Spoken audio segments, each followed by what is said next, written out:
Assalamualaikum warahmatullahi wabarakatuh. Waalaikumsalam warahmatullahi wabarakatuh. Selamat pagi teman. Baik, perkenalkan saya Charisma Salsabila Darmawan. Kalian bisa panggil saya Ibu Risma. Hari ini kita akan membahas tentang body shaming. Sebelum itu, mari kita berdoa dengan keyakinannya masing-masing. Berdoa dimulai.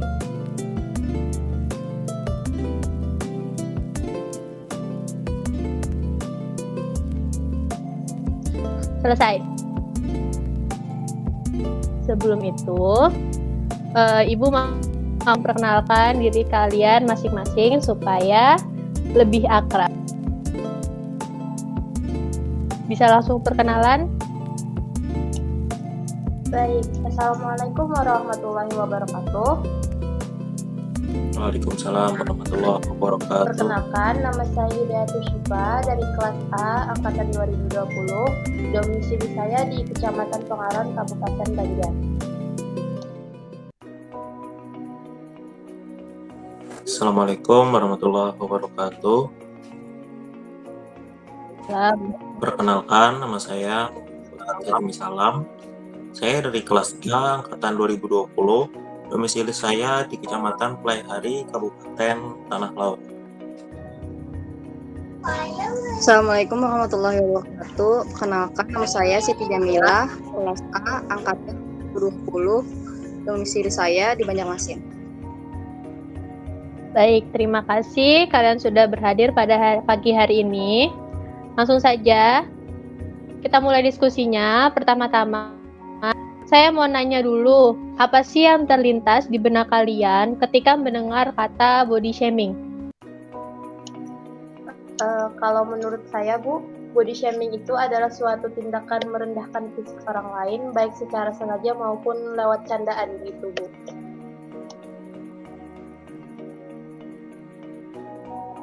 Bagus, yang lainnya?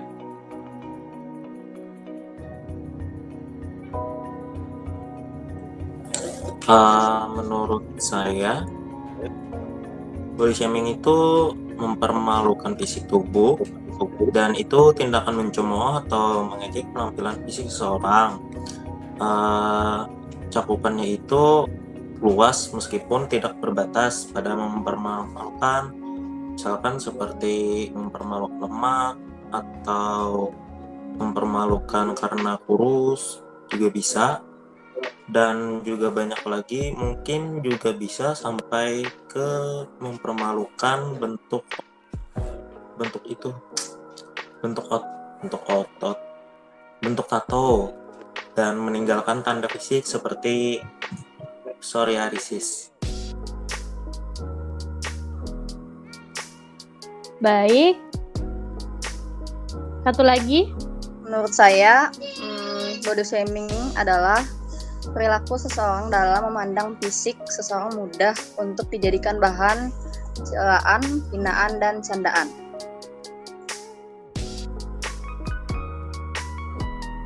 Oke, dari semua pendapat kalian, kira-kira di sini ada nggak yang pernah mengalami body shaming? Entah kalian yang dikatain atau kalian yang mengatai, kalian pernah nggak mengalami itu? Nah, kalau pengalaman saya ya, Bu, saya kan memiliki badan yang bisa dibilang agak gendut. Teman-teman sekitar saya tuh sering bercanda gitu, Bu.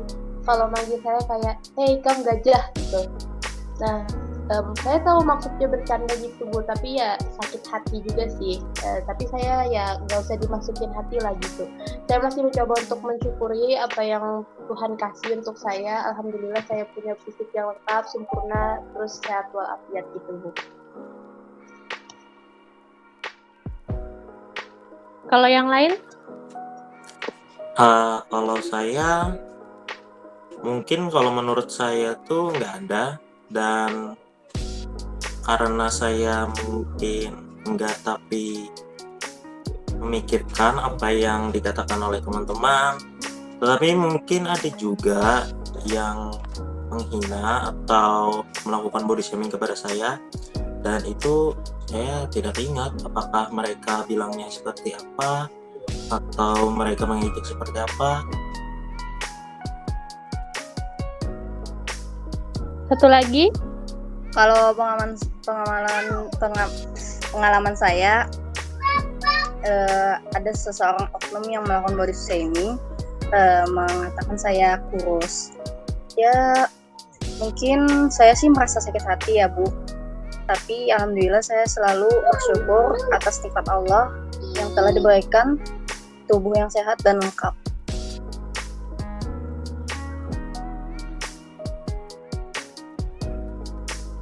baik, terima kasih sudah mau mengajukan pendapatnya dan bercerita tentang pengalamannya masing-masing. Selanjutnya, saya akan menjelaskan apa itu body shaming, bagaimana dampaknya, dan bagaimana cara mengatasinya.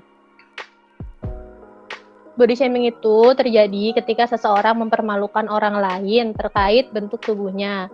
Perilaku ini banyak terjadi pada wanita, apalagi kan belakangan ini tindakan body shaming itu tuh di media sosial ya.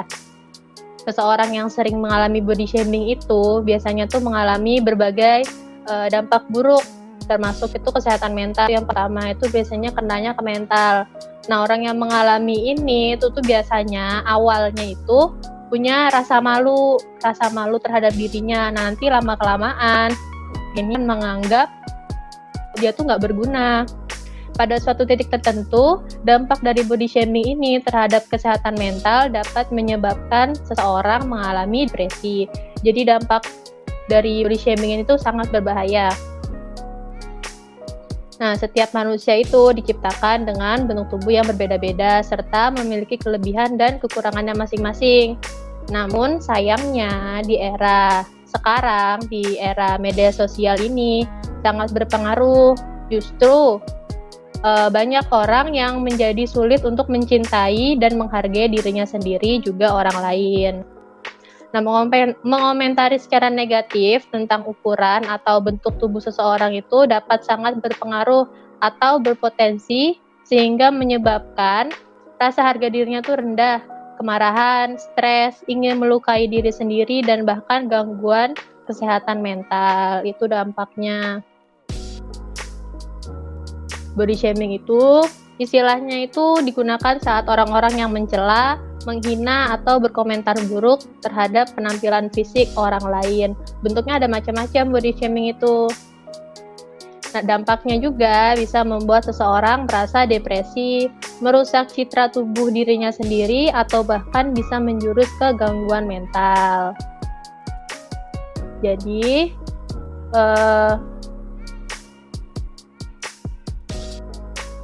saya akan kasih tips bagaimana cara mengatasi body shaming. 5 tips dari saya. Yang pertama, mulai dari diri sendiri. Jadi sering kali kan kita menyalahkan perilaku orang lain yang pernah melakukan tindakan atau perilaku body shaming terhadap kita. Tapi tanpa kita sadari, seseorang itu nggak akan melakukan hal yang buruk terhadap kita kalau kita nggak melakukan hal buruk kepada mereka. Coba diingat-ingat, kan mesti kita pernah kayak salah-salah ngomong. Nah, itu tuh siapa tahu omongan kita yang cuman menurut kita biasa aja, tapi ternyata pas sampai di mereka itu tuh bisa menyinggung perasaan mereka. Siapa tahu kan mereka lagi dalam keadaan yang jatuh atau kenapa, kan kita nggak tahu. Nah, yang kedua, berhenti memberi julukan kepada orang lain. Julukan-julukan yang kita kasih tahu misalnya kayak gendut, pendek, cupu, dan lain-lain, itu tuh memang kayak biasa aja. Kamu gendut, kamu cupu, dan lain-lain. Itu kan kayak sekilasnya kita biasa aja kan. Nah, tapi kan kita nggak tahu mereka itu bakal kayak gimana nanggepinnya. Mungkin mereka akan memikirkan perkataan kita secara terus-menerus dan mungkin mereka merasa tersinggung atau sakit hati. Jadi kita harus menjaga perkataan kita. Jadi kalau misalnya kalau peribahasa itu mulutmu adalah harimaumu. Jadi kita harus banyak-banyak menjaga. Yang ketiga, sebarkan kesadaran ke lingkungan sekitar. Ingatkan diri sendiri dan orang lain juga saat kita berbuat salah atau tanpa sadar membuat tindakan dan perilaku body shaming terhadap orang lain. Sebarkan kesadaran dan kepedulian ini terhadap lingkungan sekitar. Kita harus peduli kalau body shaming itu adalah hal yang merugikan. Jadi kita harus ngasih tahu, mungkin mereka nggak tahu dan mereka nggak sadar kalau nggak ada nih yang nyebarin perihal tentang ini ke mereka. Jadi ayo kita melakukan sedikit lah mengurangi permasalahan yang sedang marak di Indonesia saat ini. Yang keempat, saling menghargai dan bertoleransi antar sesama. Jadi apapun warna kulitnya, bentuk wajahnya ataupun tubuhnya, tingginya, belajar untuk saling menghargai antar sesama dan tidak menilai orang semata-mata hanya karena fisiknya, tapi juga dilihat karena perilakunya. Toleransi di zaman sekarang itu penting, apalagi perbedaan yang ada di negeri ini tuh memang begitu ketara. Misalnya perbedaan suku, ras, agama itu memang sering memicu terjadinya permasalahan. Jadi diingat, Bhinneka Tunggal Ika, berbeda-beda tetapi tetap satu jua. Yang kelima, fokus melakukan hal-hal yang positif. Mendalami hal yang kita cintai memang jauh lebih baik daripada menghabiskan waktu mengomentari penampilan fisik orang lain. Lama-kelamaan kita akan sadar tuh bahwa perilaku yang mengomentarin orang, yang perilaku kayak gitu tuh memang merugikan kita nanti. Kedepannya tuh bakal kita yang rugi. Jadi kita harus tetap fokus melakukan kegiatan yang positif dan buang jauh-jauh lah hal yang negatif kayak gitu yang bisa merugikan kita sendiri. Jadi sebelum melakukan apapun itu tuh harus dipikir dulu ke depannya tuh bakal merugikan kita atau enggak gitu. Kira-kira nih setelah tadi udah dijelaskan, kesimpulan apa yang kalian dapat dari situ? Jadi body shaming ini dampaknya sangat berbahaya ya Bu, terutama bagi keadaan mental korban yang mengalami body shaming. Dan juga untuk mengatasinya, pertama kita harus menumbuhkan kesadaran dari diri sendiri dulu, baru kemudian sebarkan kesadaran ke orang sekitar kita kalau body shaming itu tindakan yang sangat tidak baik. Betul sekali. Coba lagi yang lain. Mungkin menurut saya untuk kesimpulan yang sudah Ibu jelaskan tadi, yang paling utamanya kita harus bisa mulai dari diri sendiri.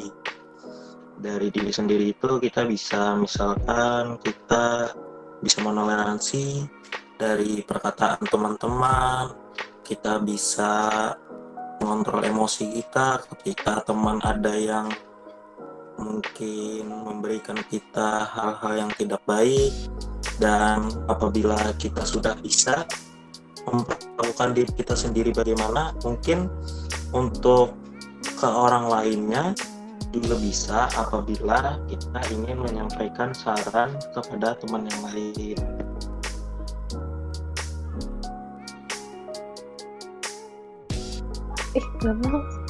Nah, jadi yang bisa saya simpulkan dari penyampaian Ibu tadi, mungkin body shaming itu sangat tidak baik ya Bu, karena berupa celaan terhadap seseorang dan berdampak juga pada mental seseorang. Karena kita juga harus bisa menjaga lisan agar orang tidak sakit hati dari perkataan kita dan lebih menganggap bahwa semua orang itu adalah memiliki paras yang bagus, sehingga tidak mudah lagi menghina fisik seseorang.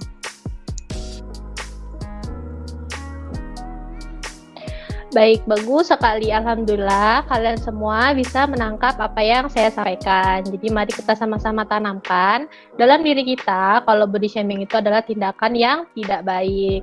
Setiap orang itu diciptakan dengan ciri khasnya masing-masing yang merupakan anugerah dari Tuhan. Saya rasa cukup. Terima kasih atas partisipasi ini. Semoga diskusi kali ini bermanfaat dan dapat diamalkan di kehidupan sehari-hari. Banyak salah dan kurangnya saya minta maaf yang sebesar-besarnya. Assalamualaikum warahmatullahi wabarakatuh. Waalaikumsalam warahmatullahi wabarakatuh. Terima kasih banyak Ibu. Waalaikumsalam. Terima kasih Ibu.